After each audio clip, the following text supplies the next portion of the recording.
It's Tuesday, August 16th, 2022, your day with a podcast brought to you by Cowboy State Daily. Cowboy State Daily has more original Wyoming news content than any other news organization in the state. Sign up for their daily newsletter and check them out on their Facebook page. Pretty quiet weather going to settle in, especially for the central and northern Rockies. We're still going to have thunderstorms in Colorado, far western Kansas, down into New Mexico, West Texas, down into Arizona, into the Great Basin states, but there's going to be a suppression to the south of the monsoon. So Montana and Wyoming, western South Dakota, Nebraska, you're going to see drier, more stable air moving on in.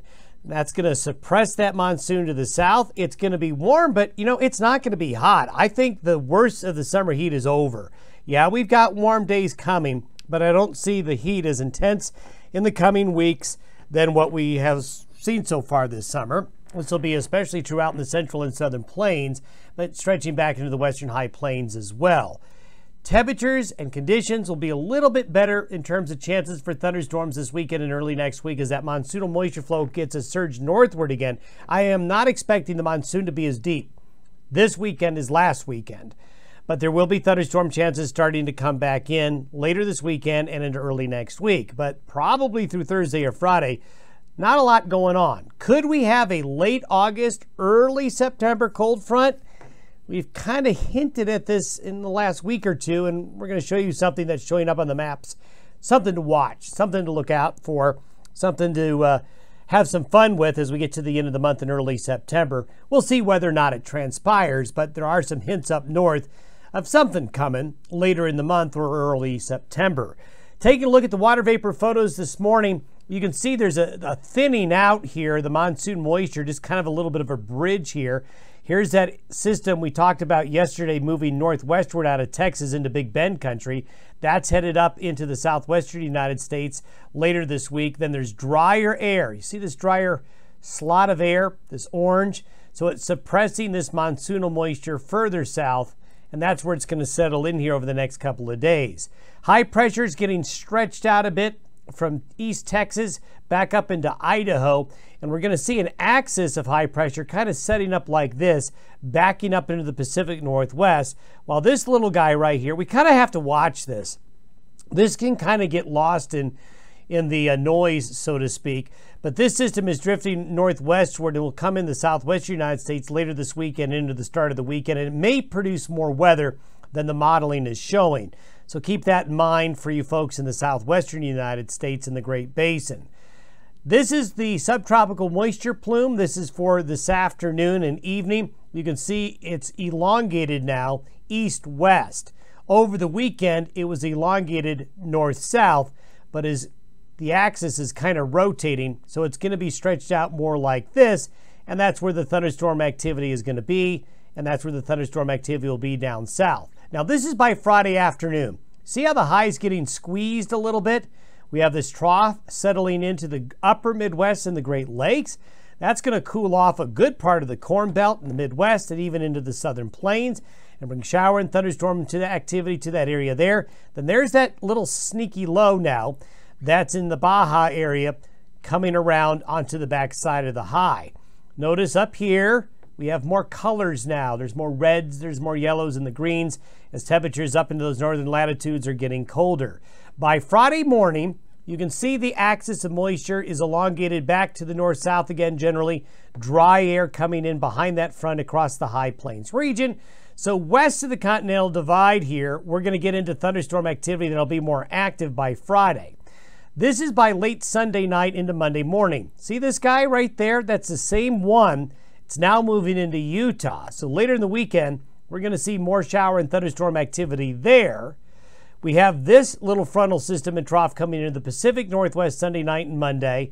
Things are getting a little bit more busy on the weather map, especially here in the northern latitudes as we get into this weekend, as we get into early next week. This is by Sunday morning. See the deeper blues here coming on in? So there's going to be rain and thunderstorm activity in those areas there. East of the divide, it's still going to be harder to get showers and thunderstorms going. So you can really see the delineation between the Continental Divide, between the drier air and the more moist air west of the divide. However, this is by next Wednesday morning. By next Wednesday morning, there's a more eastward shift in that moisture plume. So there's going to be a more active rain and thunderstorm pattern right here early to mid next week, along with temperatures that are going to be cooler. Now this takes the rain chances through Friday. So you can see the suppression of the monsoon here. A large swath of the central and northern Rockies here really not seeing much. There'll be a few isolated showers and thunderstorms around, but not much. But a heavier concentration where the monsoon moisture is deeper is going to be in these areas right here. As we go forward, this is the 10-day forecast. This goes all the way out to late Thursday and Friday the 26th of August. And what we're wanting to show you here is a couple of things. First of all, notice where the high is now. It is retrograding all the way back into the eastern Pacific.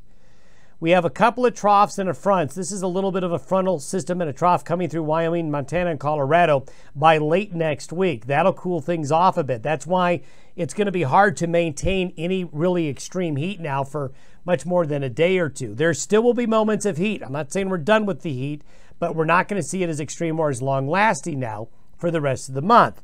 With this high retreating back here, this makes me start to question what's going to be happening later on.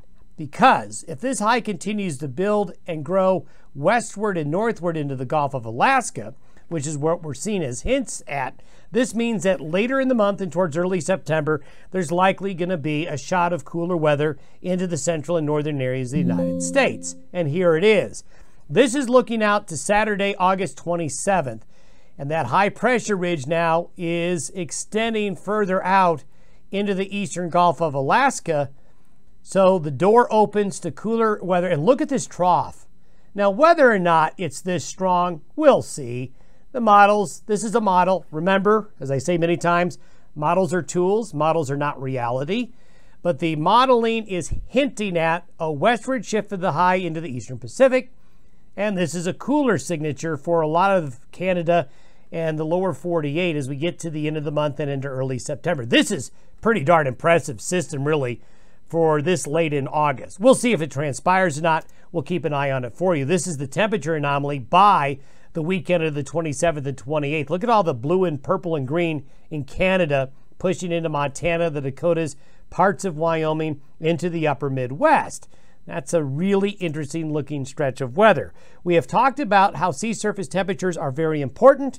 There's your La Nina continuing in the subtropical Pacific. It's this warm pool that we're watching. This warm pool may not last into all of September or October, but this is going to help that high want to build in the Gulf of Alaska later in the month into early September, causing that jet stream to go north and then having it occur south into the lower 48 states. If you were to look, I want to kind of compare summer so far, this summer to last summer, because when you look at the temperature scheme, there's a couple of things I want to point out this summer compared to last summer. So this is the temperature anomaly in Fahrenheit for the last 90 days. So this basically goes from the middle of June to the middle of August. And you can see where the heat has been this summer, where you've been hearing about it on the news, in the central and southern plains and the southeastern areas of the United States, up into parts in New England. That's been the real hot area right there. Notice California's been a little bit above normal, but really the last 90 days, the temperature anomaly is just a half a degree Fahrenheit. And if you look up into the northern latitudes, this is why this is important. The North Slope of Alaska, and look at Greenland. Greenland has had a cold summer, and they're getting snow, and they're going to be getting more. The cold buildup is starting a little bit earlier this year up into those northern latitudes.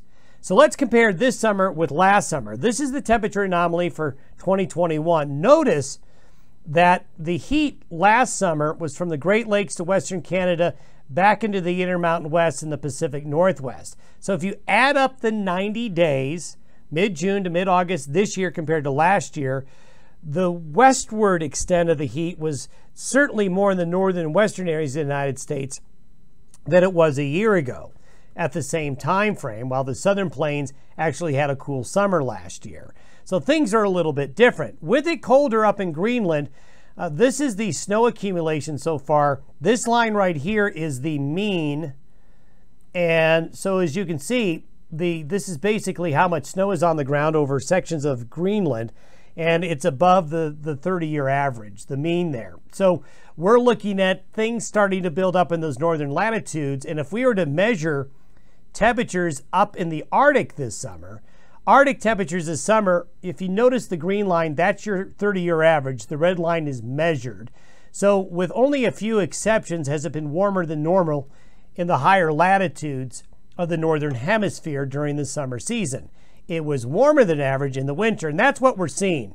We're seeing it warmer in the winter in the northern latitudes, but near normal or below normal temperatures in the summer in those northern latitudes. And that may play a factor as we go on into fall and into our early long-range forecast, which we're going to have for you soon. Have yourself a great Tuesday. We'll see you tomorrow.